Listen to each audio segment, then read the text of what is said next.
Hi, I'm author Dana J. Walters, and I want to introduce to you my latest children's book today. But before I do, I'd like to take a moment to explain to you why I wrote the book.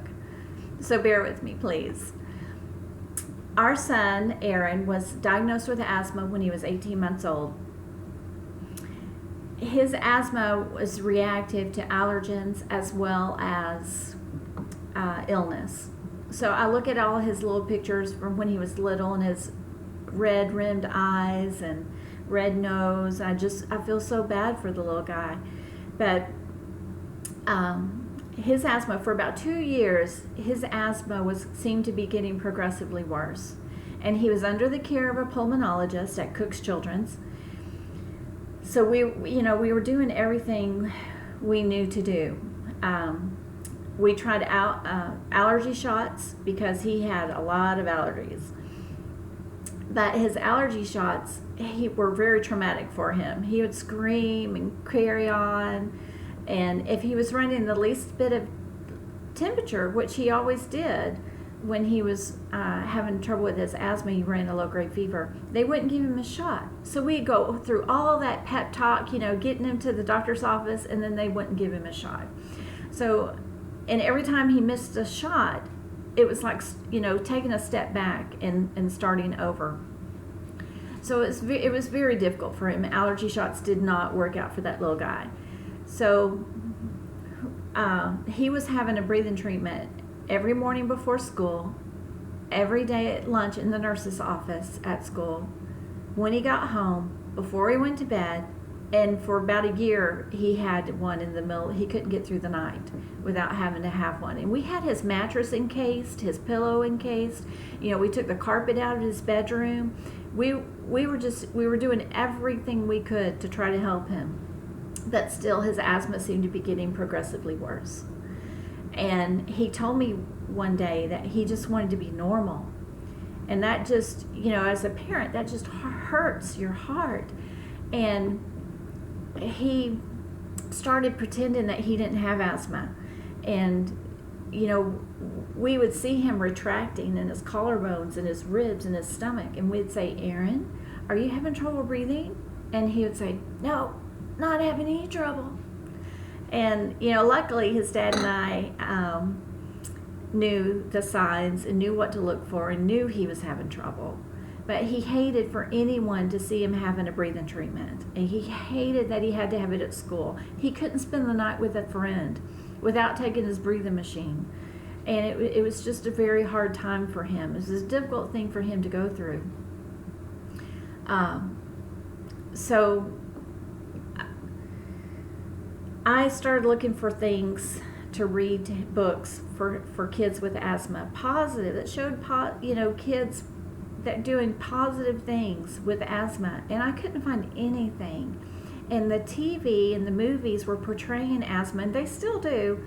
They were portraying kids with asthma as being weak and puny and losers, and I didn't want him to see that. I wanted him to see kids with asthma doing positive things, and I couldn't find anything.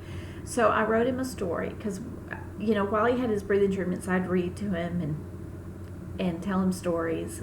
He'd watch TV, play video games, anything to distract him from that steam that was blowing through his face that he hated so much. So I wrote him a story, and that's what I would like to introduce to you today. It's called Aaron, a Normal Little Boy with a Big Imagination. And in the book, Aaron goes through different adventures, and they give you clues. You don't know that he's having a breathing treatment. Like in the cover, when he goes to see the doctor, in his imagination, the doctor is giving him truth gas, and he has to tell the doctor the truth about how he's been doing. And that was important, very important, because especially when he was trying to pretend he didn't have asthma. And I'll show you one other adventure. He's a deep sea. He uses his imagination to pretend he's a deep sea diver, and he only has 20 minutes to search the ocean floor for sunken treasure. Well, a breathing treatment takes 20 minutes. So throughout the book, he has several adventures, and they all have something to do with asthma, but you don't find out that he's having a breathing treatment until the very end. And his dad sticks his head in the door and says, "Okay, Aaron, you can turn it off and go to bed." And that's the end of the book. And I dedicate this book to my son Aaron and all other kids who can imagine a dream and achieve it in spite of impediments like asthma. My goal is to have this book in every pediatrician's office, every lung specialist office, every ear, nose, and throat doctor. So if you could help me share it, I'd appreciate it. There was one year that, one day, Aaron was progressively getting worse all throughout the day. I was giving him breathing treatments and he would get better, but then a few minutes later he was worse than he was before he had the treatment. So that evening I took him to I took him to our after hours clinic at our doctor's office. And he screamed all the way there because he was panicked, not being able to breathe. And when he got there, they were working on him, and he was not responding to any of. They, were giving him shots. He was on oxygen. They had him a breathing treatment. He wasn't responding, and all of a sudden he just passed out. His lung collapsed, and the after hours clinic called the 911, which really scared me. And the ambulance came and got him. And by the time they got him in the ambulance, I guess the medicine was having time to work, do its job, and he came to. He regained consciousness. And he spent about a week in the hospital with asthma. And his pulmonologist was out of town. And so he saw the pulmonologist that was in her office, seeing her patients for her.